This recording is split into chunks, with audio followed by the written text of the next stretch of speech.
Það eru kjaraviðræðurnar. Kristján Þórður Snæbjarnarson, formaður Rafiðnaðarsambandsins, var niður í Karphúsi að semja. Þú ert líka forseti Alþýðusambandsins, eins og við vitum. En byrjum á þið eru í samfloti með VFR. Akkurat. VFR rendi sér svona inn í eitthvað samflot. Já, við vorum að stækka samflotið okkar núna helgina, þar sem að VFR og Landssamband íslenskra verslunarmanna bættust inn í samflot. VFR er náttúrulega 95% af landssambandinu. Þannig að... Já, það passar. Og sami formaður ekki. Jú, sami formaður yfir báðum og en þannig að þetta er orðið þetta er orðið töluvert stór hópur sem við erum að semja fyrir núna. Og stærri heldur starfsgreinasambandið, sáhluti starfsgreinasambandið sem samdi. Já, akkurat, það passar. Þetta eru 59.000 manns á baku þetta samflott eins og staðin núna. Þegar að samningunni gerður, að þá voru bæði stjórnvöld og samtök atvinnulífs sem voru að segja að þetta væri svona samningur sem að væri fyrirmynd næstu samninga. Sættið þið ykkur við það? Já, nú er alltaf þannig að samtök atvinnulífsins eða við sem myndur okkar reyna að segja það að þetta sé ákveðin merki fyrir það sem að eftir kæmi. Nei, við þetta svo sem samþykjum það ekki. Þessi samningar eru þetta miða mjög að þessum hópi sem að þarna var samið fyrir og það eru þetta bara eðlið þeirra samninga að ná yfir þann hóp. Með lægri tekjur en því. Sem eru með lægri tekjur og eru í svona taxta umhverfi og nær þeim hópi bara býsna vel og er að fanga þau megin atriði. Við hins vegar erum með tekjuhóp sem er annars vegar er þetta iðnaðarmannahópurinn sem er á ákveðnu launabili og síðan verslunarfólk líka. Þannig að þetta er svona, nær ekki til þess hóps sem að við erum að semja fyrir. Þið geta ekki sett ykkur við krónutöluna 22.000 pluss hagvextaríkina? Já, markmið okkar auðvitað er að auka kaupmátt launa iðnaðarmanna og ef við byrja á þeim hópi þá er það náttúrulega sá hópur sem að þarf að fá kaupmáttar aukningu út úr þessum samningum. Og við erum auk þess síðan að semja við þessar aðstæður sem eru töluvert snúnar að mörgu leyti. Það er náttúrulega há verðbólga og þegar verðbólgan er há þá þarf aðeins að bæta í launahækkanir til þess að fanga það. Þegar úr komin upp í svona millitekjuhópin þá þarf auk þess annars vegar þá krónutölu eða prósentuhækkanir til þess að mæta þeim launum sem þar eru til þess að auka kaupmáttinn. Og það er svona okkar verkefni að reyna að ná utan þann hóp. Þannig að maður tæki hækkunina 22.000 krónunar maður heldur hagvaxtaraukanum fyrir utan að á svona hæðstu taxta starfsgreinasambandsins sem að ná ekki 500.000 kalli þá er þetta ekki nema kannski svona 4,4%. Þið geta ekki sett ykkur við það? Það er svona það sem við erum að berjast í að reyna að ná þannig að þetta fangi þennan hóp hjá okkur og nei, það er svolítið staðan í dag. En svo kemur hagvaxtaraukin og svo er þetta svona fært til eitthvað í aldurs meira í hækkanir til þeirra sem eru með 5 ára starfsreynslu hjá starfsgreinasambandinu og þá ertu kannski komið upp í svona 12%. Já.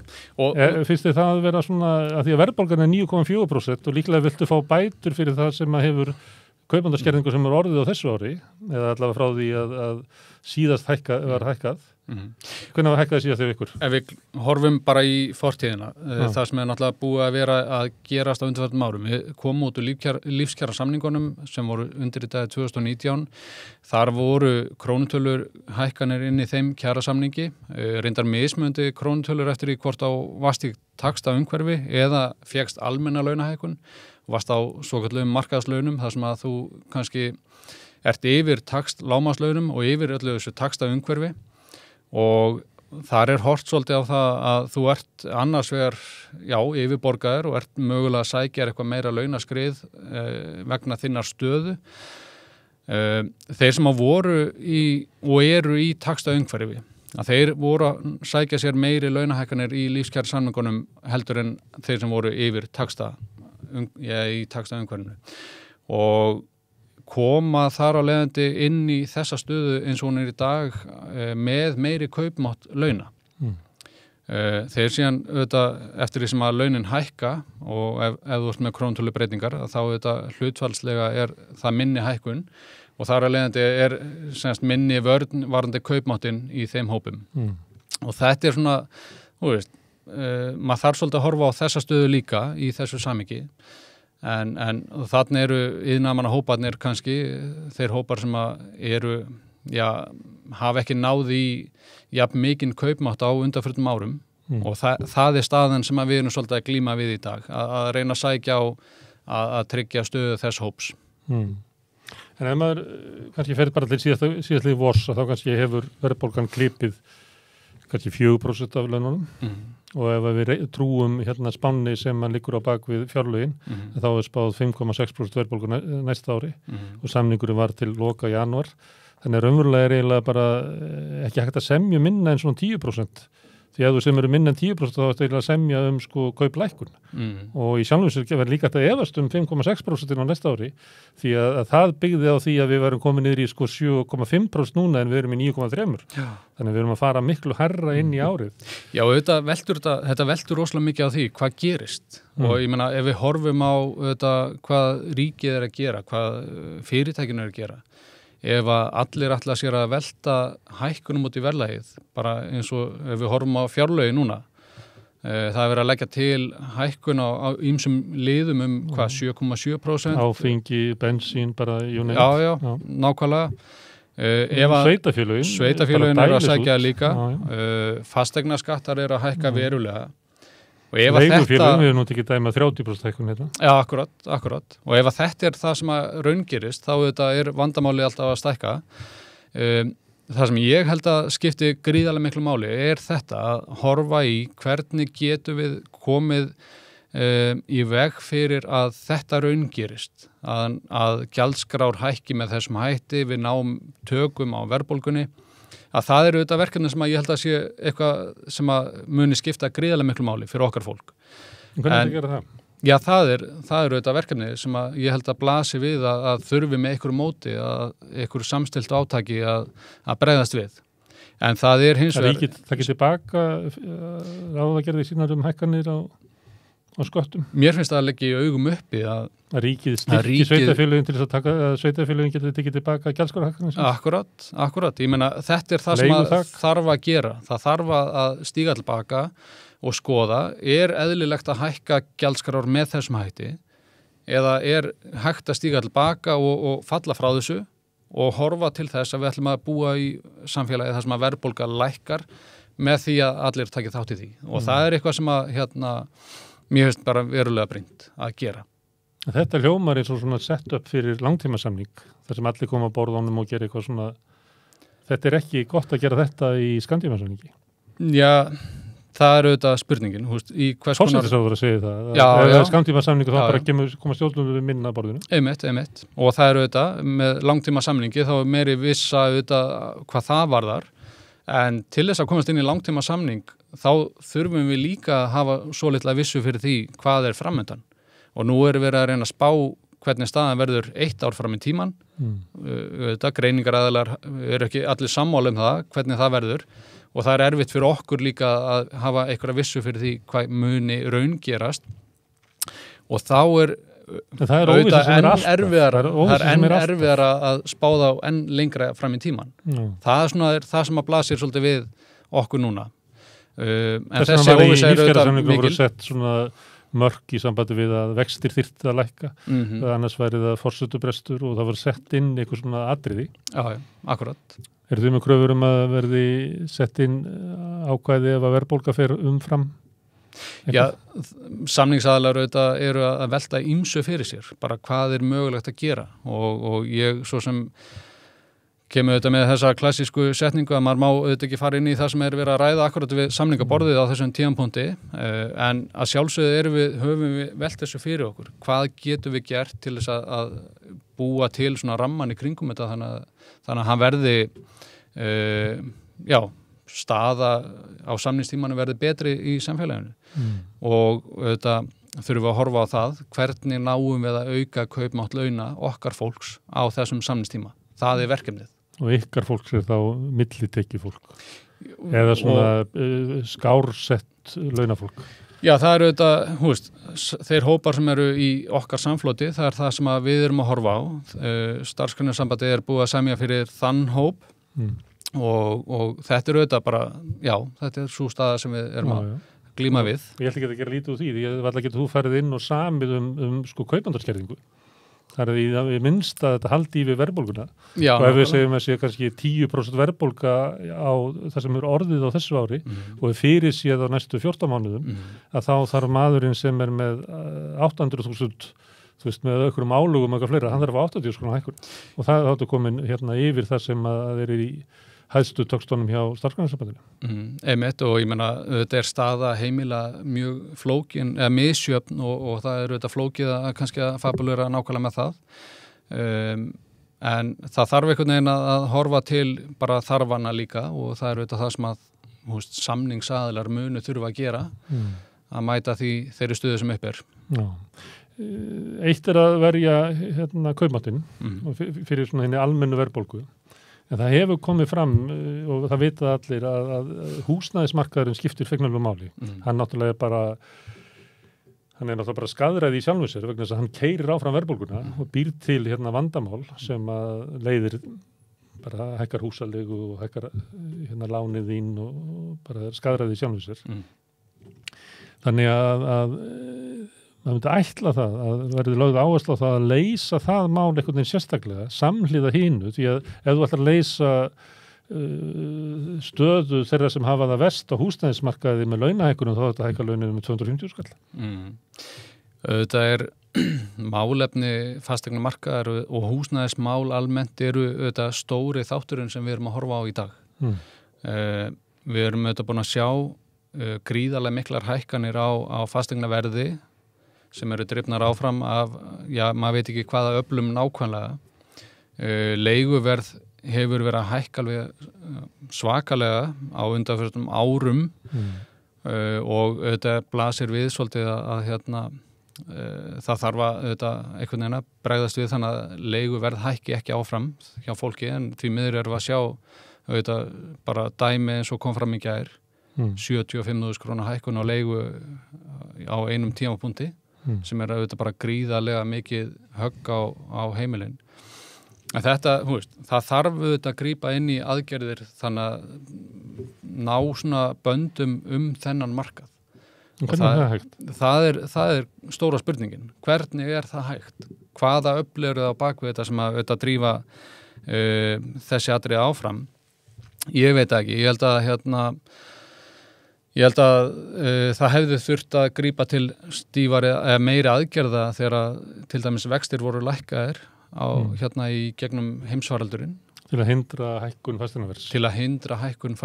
Nákvæmlega. Og ég held að það sé nákvæmlega það sem að gerðist á þessum tíma að það varð mikið fjármagn í umferð sem að leitaði í þessar áttir og spenntu fasteignaverðið og oft fólk sem var ekki að kaupa fyrir sig, heldur að fara að kaupa til þess að leigja. Akkurat, mögulega og þarna vantar okkur svolítið líka, held ég, betri greiningar, bara hvernig er staðan, hver er þörfin á íbúðum og nú er náttúrulega búið að vera að byggja mikið svona fasteignir á þéttingareitum á höfuðborgarsvæðinu öllu saman. Og þetta er oftar en ekki dýrara húsnæði þegar það er þannig. Þetta er örugglega að hafa áhrif á markaðinn, get ég trúað. Þannig að það er svona ýmis atriði sem að þarf að skoða. Hversu hátt hlutfall af íbúðum er út á í leigu, Airbnb íbúðir eða slíkt. Og ég held að við þurfum einhvern veginn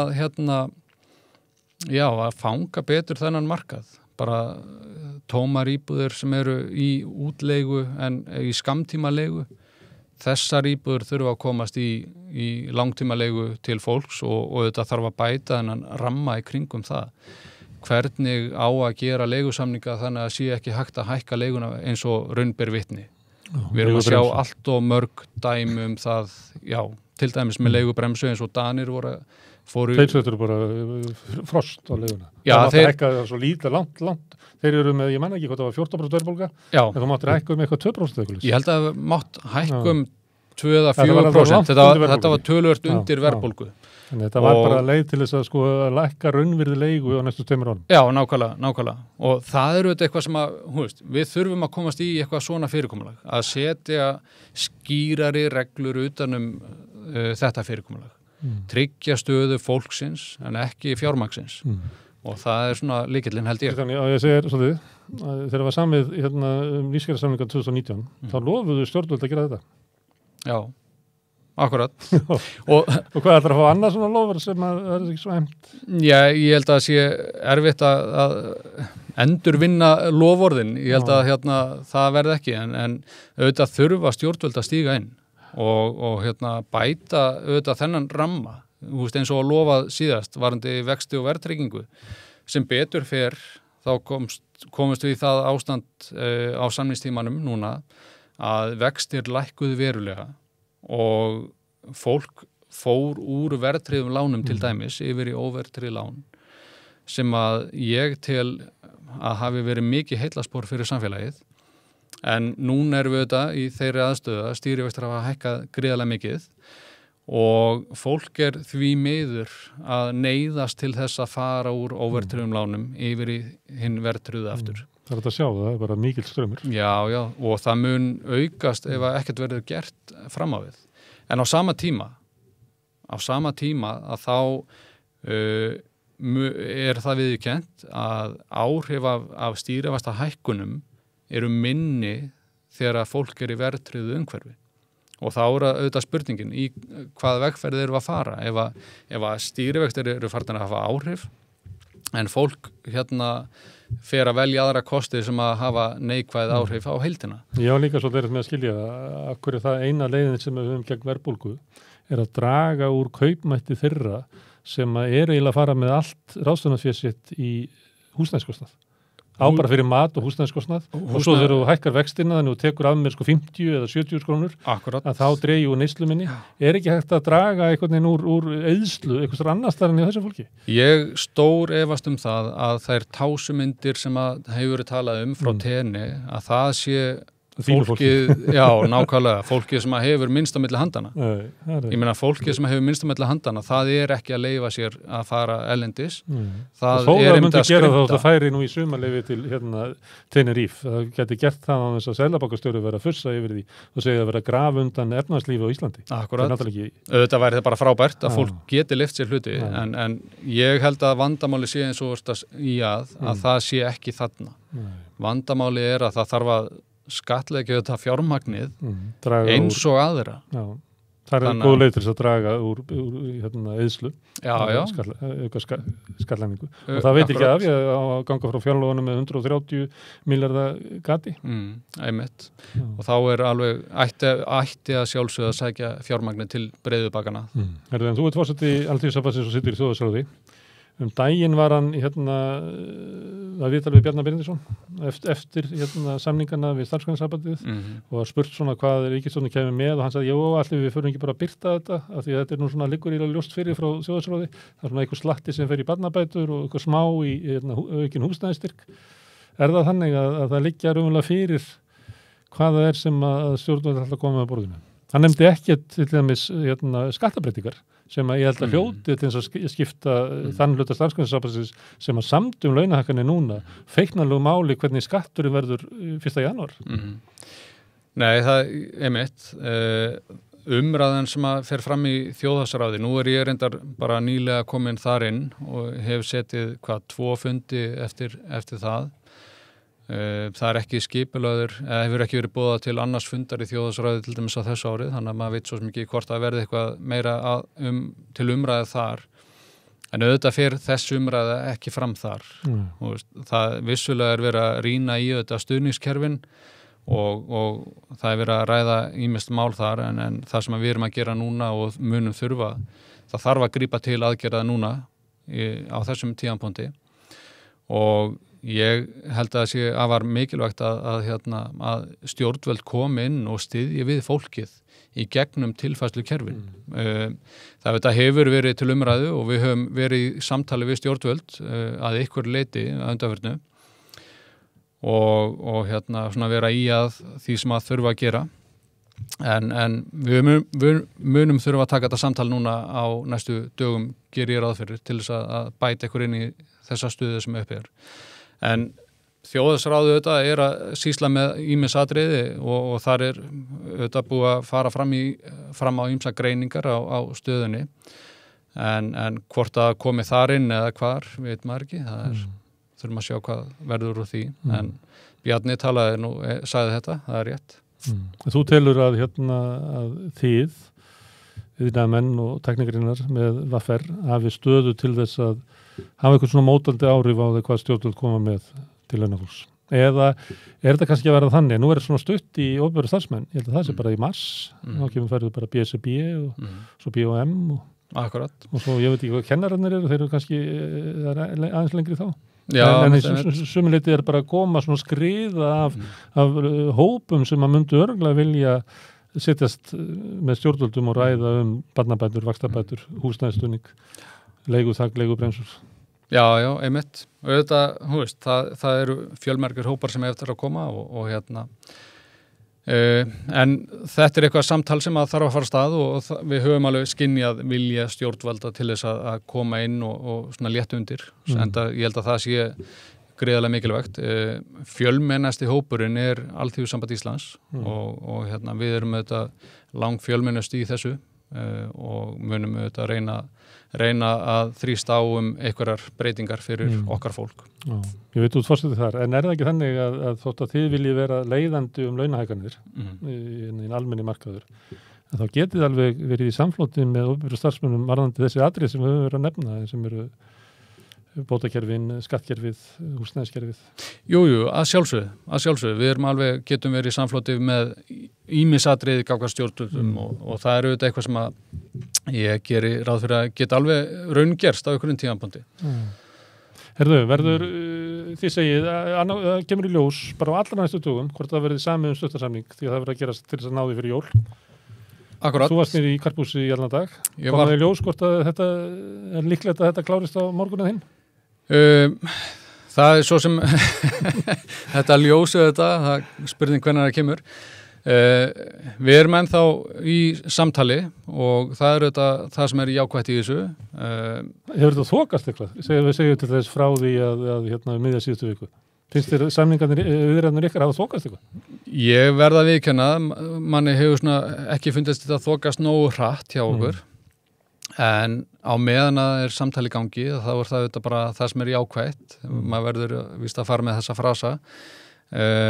En að öðru leyti er voðalega erfitt að tjá sig akkurat málefnin á þessum tímapunkti. Staðan er auðvitað bara viðkvæm í viðræðum og við þurfum að þrýsta á að þetta gangi hratt og vel það sem framöndan er. Þetta er sammála Ragnari Þór sem orðaði eitthvað þannig að annarkot kemur ljós að vera eftir að ná saman skammtímasamningi nú næstu dögum eða við bara skiptum í gír og förum að stefna langtímasamningi? Já, ég er sammála. Ef við ætlum að vera að ræða skammtímasamning að þá þarf samningur að liggja fyrir mjög fljótt. Já. Og það er auðvitað bara þetta verða skammar viðræður fyrir skammtímasamning af því að tíminu auðvitað bara flýgur og fólk þarf að fá launahækkanir sem allra fyrst. Það er bara staðan. Og ef það er langtímasamningur að þá verður meira lagt undir? Já, yfirleitt er það þannig að í langtímasamningum þá er verið að ræða fleiri atriði og auðvitað aukast líka flækjustigin að þú ert að semja til lengri tíma, það er jafnvel meiri óvissa fram á við. Þú veist, hvað verður í kortunum eftir 1 ár eða 2 ár og þú ert að reyna að sjá það fyrir. Eru báðir kostirnir jafngóðir eða myndur þú vilja annað frekar en hitt? Ég myndi telja að það eru tækifæri í báðum kostum. Það eru auðvitað þannig og ég tel að það séu mikil sóknarfæri eins og staðan er í dag, bæði fyrir því að fara í langtímasamning sem og skammtíma. Þannig að þetta er auðvitað eitthvað sem að þarf að vega og meta en ef það er hægt að klára skammtímasamning á stuttum tíma að þá held ég að það sé það sem að komi fólki betur. Sóknarfæri það því að þið telji ykkur geta náð einhverju miklu út úr fyrirtækjaeigendum og stjórnvöldum? Já, sóknarfæri þýðir að það bara, þú getur náð auknum ávinningi fyrir fólkið. Af því að fyrirtæki standa vel? Já, það bara nákvæmlega staðan. Ég held að fyrirtæki standi bara býsna vel yfirleitt, eða það allan fréttir af því blasa við á hverjum einasta degi að staðan sé góð og það auðvitað það sem þá sóknarfæri í, en óvissa hins vegar það sem kemur á móti, þannig að ef við farum í lengri samning að það þyrfti væntanlega eitthvað stífari strik eða eitthvað viðmið til að horfa í. Eins og menn svo sem kunna gera, það hefur búið að gera samninga fram í tíman og framtíðin alltaf óviss. Já, við kunnum ýmsar leiðir í þessum efnum, það nokkuð ljóst. Kristján Þórður, takk að þið að koma hingað og gefa okkur yfirlit yfir stöðuna í kjaraviðræðum. Herjá, bara takk hérlega fyrir mig. Takk.